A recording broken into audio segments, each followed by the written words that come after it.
Ninong si Pangulong Rodrigo Duterte sa pag-iisang dibdib ng dalawang pulis sa Zamboanga City. Silang magkasintahang laman ng isang viral video kung saan ang wedding proposal ginawa sa harap din ng Pangulo. May report si Nicola Duramo. Pakasalan mo lang ako. I still have forever para bumawi as your husband. Naging viral ang video ito ng marriage proposal ng isang police captain sa kanyang girlfriend na isa ring police captain. Ang proposal kasi ginawa lang naman sa harap mismo ni Pangulong Rodrigo Duterte at nasaksihan ng mga matataas na opisyal at ilang pang miyembro ng AFP at PNP at marahil ng buong bansa. Nakatutok kasi noon ang national media nang bisitahin ng Pangulong Rodrigo Duterte ang Camp Rafael Rodriguez sa Butuan City at matapos ang mahigit 3 buwan, 2 araw bago ang araw ng mga puso, ikinasal sa isang Muslim ceremony sina Senior Inspector Arvin Hosmilio at Senior Inspector Arniza Kinang dito sa Zamboanga City. Espesyal na bisita ng dalawa si Pangulong Duterte na personal na nakasaksi ng hingi ni Hosmilio ang kamay ni Kinang. At dahil parehas na nasa serbisyo ang bagong kasal, bili ng kanilang ninong digong, when you anchor your union in your faith, there is nothing that two of you cannot overcome. Again, congratulations and my best wishes on your wedding day. magkaklase at kabilang sa PNPA Class of 2012 sina Hosmilio at Kinang na mahigit 5 taong magkasintahan bago ikasal. Kaya bago pa man ang formal na seremonya, di na naitago ni Hosmilio ang excitement. Hindi na sila nagsalita sa harap ng kamera, pero sabi ng bagong kasal, masayang-masaya raw sila sa araw na ito. Sa Mandala, ito trending po ito sa social media, baka hindi nyo pa alam sa kakaibang pagkakataon, nag-propose ang isang senior superintendent sa kanyang girlfriend na isang aide-de-camp ng Pangulo sa harap mismo ng mga kasamahan niyang pulis at maging si Pangulong Duterte. Alamin natin ang detalye ng proposal na yan mula kay RH48, Sheila Idubas. Naging saksi si Pangulong Duterte nang mag-propose ng kasalang isang pulis sa kanyang aide-de-camp habang nasa PNP headquarters sa Butuan City.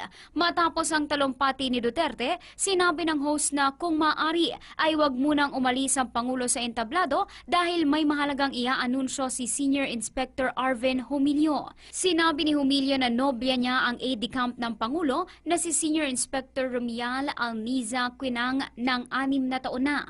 Ikakasal na sana ang dalawa sa buwang ito pero nag-away sila at hindi natuloy kaya nakita ni Humilio ang pagdalaw ni Pangulong Duterte sa kampo para gamitin ito sa kanyang inihandang proposal. May we request the President to stay for a little while to witness a very special event to one of our personnel. This is #the proposal, sir. Our beloved President, sir. Humihiling po ako ng 3 minuto lang po sa ngalan ng pag-ibig, sir. I would like to grab this very rare opportunity and perfect timing, sir. Di lingid sa kaalaman ng nakakarami, sir, na yung aide-de-camp niya po, sir, Police Senior Inspector Alniza Kinang, is my girlfriend for 5 years and 10 months already, sir. Supposedly, kakasal kami this month, sir, but for some reasons, na-cancel yung kasal, sir. Gaway. Nagkaiwalay, pero we're a bit okay now, sir. But ganun pa man, sir, I'm thankful. Yes. Talagang everything happens for a reason. Dahil had it been na kinasal tayo, hindi mangyayari to na magkaroon ako, na makapag-propose ako sa'yo before the President of the Republic and the viewing public throughout the world. Kaya, hinugot ko lahat ng lakas ng loob sa katawan ko para gawin to. Sa ngalan ng pag-ibig, sir. Mamiya, Alniza Sailama Kinang. When you left me, I realized na for the 5 years and 10 months that we've been together, narealize ko marami akong pagkukulang as your boyfriend. But don't you worry. Pakasalan mo lang ako. I still have forever para bumawi as your husband.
That ends our Thank you very much. Anito Quijano, Romelin Bistal. Quijano, Bistal, nada. Naka na sila? Pamparamdam. Cesar Alancon, Sheremir, Sanjungan, Mary Grace Lazaro. Mary Grace Lazaro, tara. Biyahe pa na eh.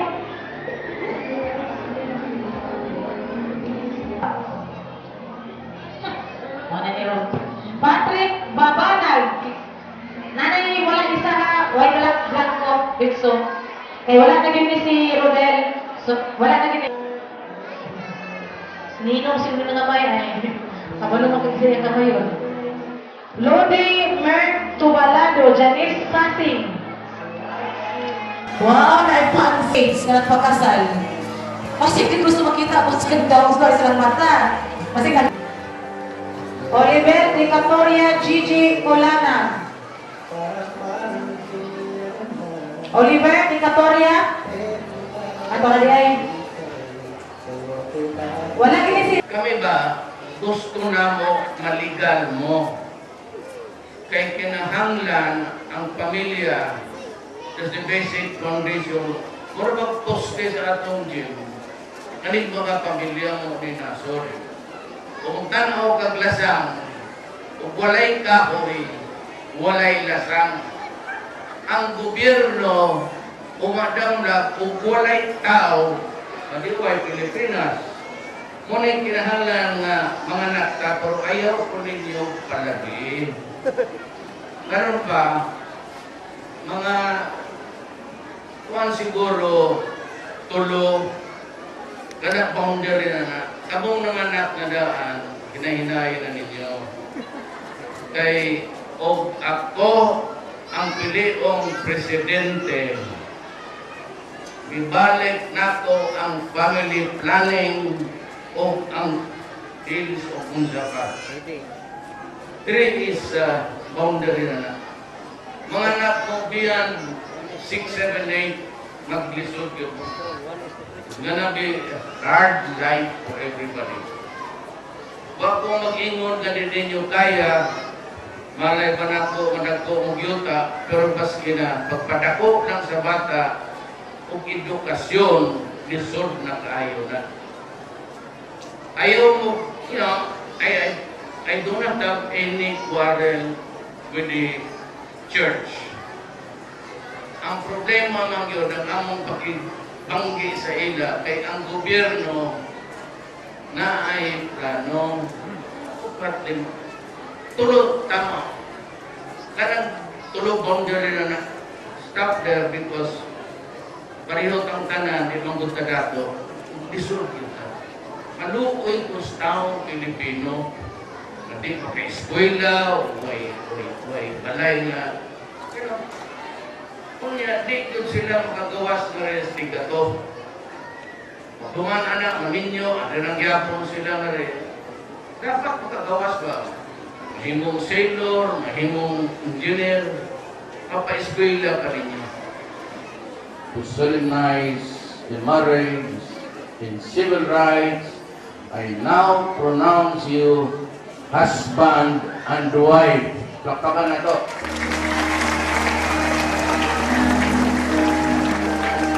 Nagtumaan ay karoon yung kaway na. Kunya ang mga laki isulog ang sing-singan ko sa tudlo sa babae.